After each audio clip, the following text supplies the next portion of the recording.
মৰমৰ দশম শ্ৰেণীৰ ছাত্ৰ ছাত্ৰীসকল, আজি তোমালোকৰ সায়েন্স চেপ্টাৰ 2 এচিড ক্ষাৰক আৰু লৱণৰ কিছুমান ইম্পৰ্টেণ্ট কুৱেশ্যন লৈ আহিছোঁ, তোমালোকে চোৱা।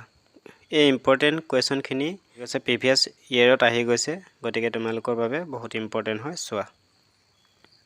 1 নম্বৰ প্ৰশ্ন চোৱা, যৌগ CaOCl2ৰ সাধাৰণ নামটো কি? উত্তৰ চোৱা, ব্লিচিং পাউডাৰ। যৌগ CaOCl2ৰ সাধাৰণ নাম কি? Bleaching powder. 2 নম্বৰ চোৱা, ক্লৰিনৰ সৈতে বিক্ৰিয়া কৰি ব্লিচিং পাউডাৰে উৎপন্ন কৰা যৌগটোৰ নাম কি? এনচাৰ, শুকান শিথিলত চূণ,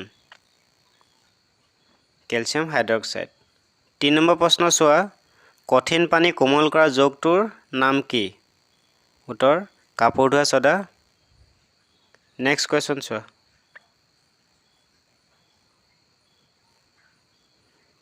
চাৰি নম্বৰ প্ৰশ্ন কি কৈছে চোৱা, ছডিয়াম হাইড্ৰজেন কাৰ্বনেটৰ দ্ৰৱ এটা উত্তপ্ত কৰিলে কি ঘটে? বিক্ৰিয়াৰ সমীকৰণটো লিখা। এনচাৰ, ছডিয়াম হাইড্ৰজেন কাৰ্বনেটৰ দ্ৰৱ এটা উত্তপ্ত কৰিলে বিয়োজিত হৈ ছডিয়াম কাৰ্বনেট পানী আৰু কাৰ্বন ডাই অক্সাইড গেছ উৎপন্ন কৰে। ইয়াৰ সংকেতটো চোৱা, ছডিয়াম কাৰ্বনেট তাপ দিলে কি উৎপন্ন হয়? ছডিয়াম কাৰ্বনেট পানী আৰু কাৰ্বন ডাই অক্সাইড গেছ উৎপন্ন হৈছে।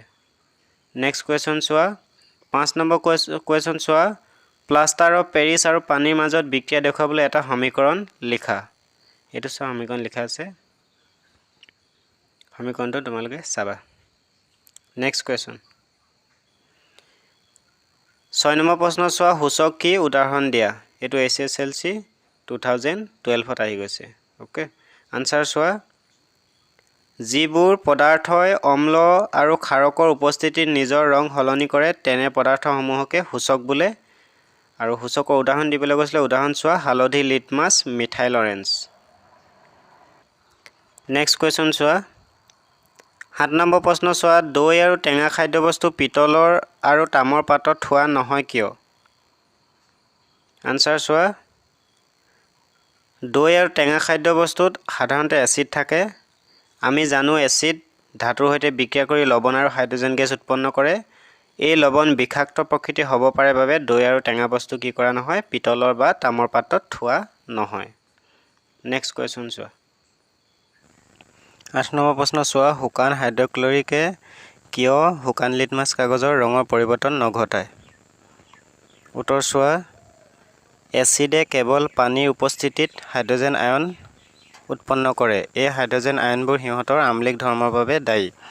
শুকান লিটমাছ কাগজৰ আৰ্দ্ৰতাৰ অনুপস্থিতিৰ বাবে শুকান হাইড্ৰক্লৰিকে হাইড্ৰজেন উৎপন্ন কৰিব নোৱাৰে। সেয়ে শুকান হাইড্ৰক্লৰিকে শুকান লিটমাছ কাগজৰ ৰঙৰ পৰিৱৰ্তন নঘটায়।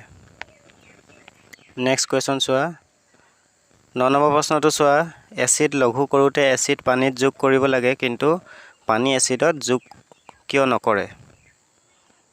উত্তৰ চোৱা, এচিড লঘু কৰা প্ৰক্ৰিয়া এটা অতিশয় তাপবৰ্জী প্ৰক্ৰিয়া। এই প্ৰক্ৰিয়াত উৎপন্ন তাপৰ পৰিমাণ বহু বেছি হৈ কেতিয়াবা জুই লাগিব পাৰে। সেইবাবে দুৰ্ঘটনা ৰোধ কৰিবলৈ এচিড লঘু কৰোঁতে এচিড পানীত যোগ কৰিব লাগে, কিন্তু পানী এচিডত যোগ কৰিব নালাগে। 10 নম্বৰ প্ৰশ্ন চোৱা, তোমাৰ হাতত A আৰু B দুটা দ্ৰৱ আছে। দ্ৰৱ Aৰ pHৰ মান 6 আৰু Bৰ pHৰ মান 8। কোনটো দ্ৰৱত হাইড্ৰজেন আয়নৰ গ্ৰাহ্যতা বেছি? কোনটো আম্লিক, কোনটো ক্ষাৰকীয়? এতিয়া চোৱা, pH স্কেলৰ 7তকৈ তলত হ'লে আম্লিক প্ৰকৃতিৰ হ'ব আৰু 7তকৈ ওপৰত হ'লে কি হ'ব? ক্ষাৰকীয় প্ৰকৃতিৰ। গতিকে ইয়াত ওলাই আছে pHৰ মান যদি 6 হয় A দ্ৰৱটো, তেতিয়া কি হ'ব? এইটো আম্লিক হ'ব আৰু 8টো কি হ'ব? ক্ষাৰকীয় হ'ব। এতিয়া আনচাৰ চোৱা, যিহেতু A দ্ৰৱৰ pHৰ মান 6 আৰু B দ্ৰৱৰ pHৰ মান 8, গতিকে A দ্ৰৱৰ হাইড্ৰজেন আয়নৰ গ্ৰাহ্যতা বেছি। আনহাতে চোৱা, যিহেতু দ্ৰৱ Aৰ pHৰ মান 6, গতিকে ই আম্লিক প্ৰকৃতিৰ, 7তকৈ কম হয়নে?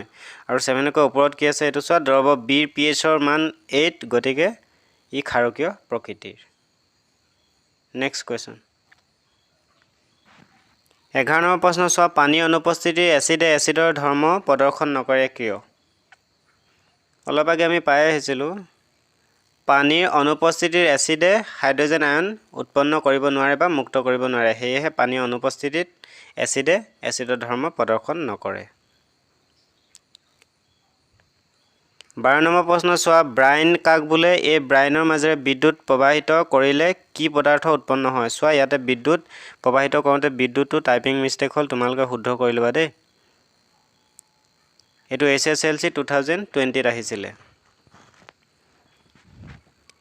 এনসাৰ চোৱা সোডিয়াম ক্লোৰাইডৰ জলীয় দ্ৰৱক ব্ৰাইন বোলে এটা ব্ৰাইন কাক বোলে সোডিয়াম ক্লোৰাইডৰ জলীয় দ্ৰৱক ব্ৰাইন বোলে আৰু ব্ৰাইনৰ মাজেৰে বিদ্যুৎ প্ৰবাহিত কৰিলে ই বিয়োজিত হৈ সোডিয়াম হাইড্ৰক্সাইড উৎপন্ন কৰে বিক্ৰিয়াটোৰ বাবে সন্তুলিত সমীকৰণ লিখা হ'ল চোৱা 13 নম্বৰ প্ৰশ্ন চোৱা মৌমাখি বা বৰলে বিন্ধিলে বিন্ধা স্থানত বেকিং সোডা ব্যৱহাৰ কৰিলে হকাহ পোৱা যায় কিয় উত্তৰ চোৱা মৌমাখি বা বৰলে বিন্ধিলে এবিধ এচিড নিখৰণ কৰে আৰু ইয়াৰ বাবে বিষ আৰু পুৰণি অনুভৱ হয় যেতিয়া মৌমাখি আমাক বিন্ধে তেতিয়া কি হয় এবিধ এচিড এৰি দিয়ে আৰু তাৰ সেই এচিডৰ বাবে কি হয় পুৰণি হয় আৰু বিষ হয় হেয়ে বেকিং সোডাৰ দৰে মৃদু ক্ষাৰক ব্যৱহাৰ কৰিলে হকাহ পোৱা যায় আৰু বেকিং সোডাৰ দৰে মৃদু ক্ষাৰক ব্যৱহাৰ কৰিলে কি হয় মানে অলপ সাম কাটা হকাহ পোৱা যায় নেক্সট কোৱেশ্চন 14 নম্বৰ প্ৰশ্নটো চোৱা প্ৰশমন বিক্ৰিয়া কি দুটা উদাহৰণ দিয়া উত্তৰ চোৱা এচিড আৰু ক্ষাৰৰ মাজত বিক্ৰিয়াৰ ফলত লৱণ আৰু পানী উৎপন্ন হয় এই বিক্ৰিয়াটোকে প্ৰশমন বিক্ৰিয়া বুলি কোৱা হয় এচিড আৰু ক্ষাৰকে যেতিয়া বিক্ৰিয়া হয় ক্ষাৰকৰ মাজত যেতিয়া বিক্ৰিয়া হয় তেতিয়া কি উৎপন্ন হয় লৱণ আৰু পানী উৎপন্ন হয় আৰু এই লৱণ আৰু পানী উৎপন্ন হোৱা প্ৰক্ৰিয়াটোকে প্ৰশমন বিক্ৰিয়া বুলি কোৱা হয় উদাহৰণ দিয়া আছে দুটা চোৱা এইকেইটা তোমালোকে চাবা এই লেসনটিৰ ইমানখিনিয়ে ইম্পৰ্টেন্ট কোৱেশ্চন আছিলে তোমালোকে ভালকে চাবা আৰু বাকিবিলাক লেসনৰো ইম্পৰ্টেন্ট কোৱেশ্চন দিয়া হ'ব